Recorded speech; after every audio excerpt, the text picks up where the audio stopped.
Hello viewers, জাভার এই video টিউটোরিয়ালে স্বাগতম। আজ আমরা জাভার ইফ স্টেটমেন্ট নিয়ে আলোচনা করব।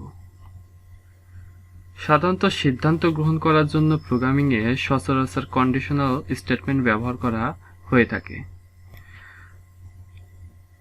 জাভা প্রোগ্রামিংয়ে ইফ স্টেটমেন্ট। জাভা প্রোগ্রামিংয়ে সাধারণত তিন ধরনের কন্ডিশনাল অর্থাৎ তিন ধরনের ইফ কন্ডিশনাল স্টেটমেন্ট রয়েছে। প্রথম হচ্ছে ইফ, দ্বিতীয় হচ্ছে ইফ ইলস, তৃতীয় হচ্ছে ইফ ইলস ইফ। আরও ভালোভাবে জানার জন্য আমি আমার স্লাইডার ওপেন করে নিচ্ছি। তো এখান থেকে ফুল স্ক্রিন করে নেই। Java if statement. The syntax of an if statement is if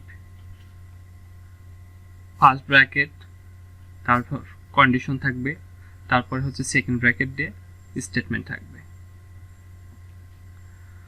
Here condition is a boolean expression such as age greater than or equal 18. তো এখানে যদি কন্ডিশনটা যদি ট্রু হয় অর্থাৎ রিটার্ন যদি ট্রু করে তাহলে এই স্টেটমেন্টটা কাজ করবে, অন্যথায় এই স্টেটমেন্টটাকে স্কিপ করে যাবে, অর্থাৎ এই স্টেটমেন্টের বাইরে ব্লকটি কাজ করবে। এটা বোঝার জন্য আমরা একটা এক্সাম্পল দেখে আসি।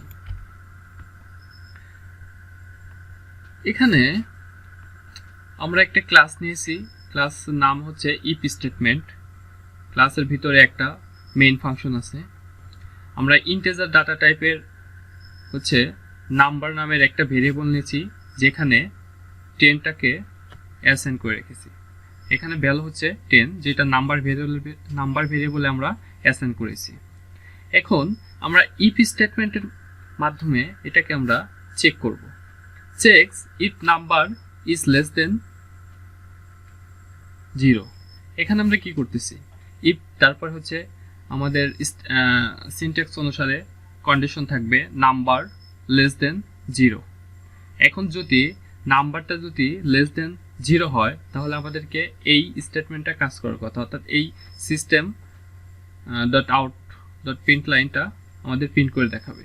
যদি এই স্টেটমেন্টটা যদি সত্য হয় তাহলে আমাদের এই লাইন এক্সিকিউট হবে, আর যদি না হয় তাহলে আমাদের এই লাইন এক্সিকিউট হবে। যেহেতু আমাদের নাম্বার লেস দেন 0 না, যেহেতু আমাদের নাম্বার এখানে 10 কখনো মানে 0 সে ছোট না, যার কারণে আমাদের এই স্টেটমেন্টটা কি করবে না, কাজ করবে না। আমাদের এই স্টেটমেন্ট থেকে বেরিয়ে আসবে, বেরিয়ে এসে এই স্টেটমেন্টটা কাজ করবে।